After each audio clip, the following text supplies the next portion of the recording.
হামের খবরাখবর জানাতে কক্সবাজার থেকে যুক্ত হচ্ছেন সহকর্মী কামরুল ইসলাম মিন্টু। মিন্টু, কক্সবাজারে হামে আক্রান্তের সংখ্যা কত এখন? চিকিৎসা ব্যবস্থা কেমন চলছে? কোনো সংকট কি রয়েছে কিনা?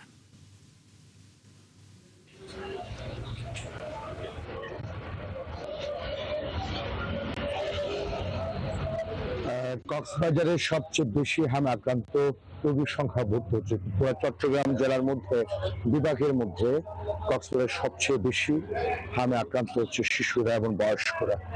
কক্সবাজার সদর হাসপাতালে বর্তমানে 23 জন, 24 ঘন্টায় 23 জন ভর্তি হয়েছেন এবং এ পর্যন্ত ভর্তি আছেন প্রায় 69 জন।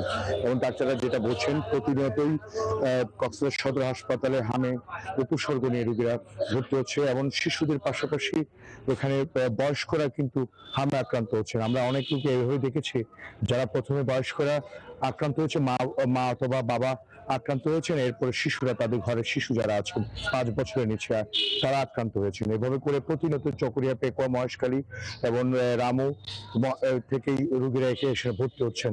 এবং যে আইসোলেশন, এখানে মূলত হাম রোগীদের জন্য আলাদা করে আইসোলেশনের ব্যবস্থা আছে এবং তাদের আলাদা ওয়ার্ডের ব্যবস্থা আছে, কিন্তু পর্যাপ্ত পরিমাণ নয়। ডাক্তাররা বারবার বলছেন যেভাবে কক্সবাজার হামে উপসর্গ নিয়ে রোগীরা ভর্তি হচ্ছেন, সেভাবে তারা সেবা দিতে পারছেন না।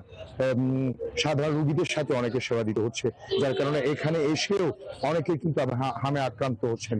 এর কারণ হিসেবে ডাক্তাররা বলছেন যেটি অতিরিক্ত গরম কারণে কিন্তু এই হামে আক্রান্ত হচ্ছেন। পাশাপাশি হচ্ছে পুষ্টিহীনতা, শিশুদের মাঝে যে পুষ্টিহীনতা, কারণ পুষ্টিহীনতা থাকলে স্বাভাবিকভাবেই শিশুদের রোগ প্রতিরোধ ক্ষমতা কমে যায় এবং তার কারণে কিন্তু কক্সবাজারে সবচেয়ে বেশি হামে আক্রান্ত হচ্ছে। এবং পাশাপাশি ঘনবসতি, এই ঘনবসতির কারণে কক্সবাজারে হামের যেহেতু সংক্রমিত একটা রোগ, এর জন্য এটা সংক্রামক বিভিন্নভাবে ছড়াচ্ছে, যার কারণে প্রতিনিয়ত কক্সবাজারে রোগী ভর্তি হচ্ছেন, হামে আক্রান্ত রোগী ভর্তি শুধুমাত্র কক্সবাজার সদর হাসপাতাল নয়, উপস্বাস্থ্য কেন্দ্রগুলো যেখানে আছে সেখানেও সংখ্যা বাড়ছে। অর্থাৎ দিন সময় যত যাচ্ছে কমছে না, বরঞ্চ হামে আক্রান্ত সংখ্যা বাড়ছে। কিন্তু যে পরিমাণ সেবা দেওয়া দরকার সেভাবে সেবা দিতে পারছে না। ডাক্তাররা নিজেরাই স্বীকার করেছেন কক্সবাজার সদর হাসপাতালের। পাশাপাশি এই হাম আক্রান্ত রোগীদের সেবার্থে কক্সবাজার সদর হাসপাতালের বিভিন্ন এনজিও সংস্থা, বিশেষ করে ইউনিসেফ সহযোগিতা করছে। আর কক্সবাজারে প্রায়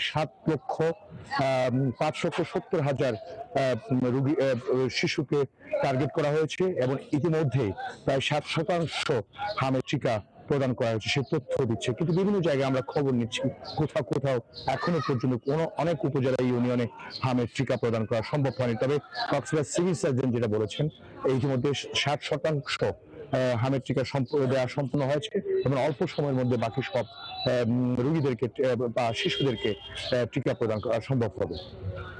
কামরুল ইসলাম মিন্টু, আপনি আছেন, খবর রাখতে থাকুন, আমাদের সঙ্গেই থাকবেন। হামের সংক্রমণের সবশেষ খবরাখবর নিয়ে কক্সবাজার থেকে কামরুল ইসলাম মিন্টু যুক্ত ছিলেন।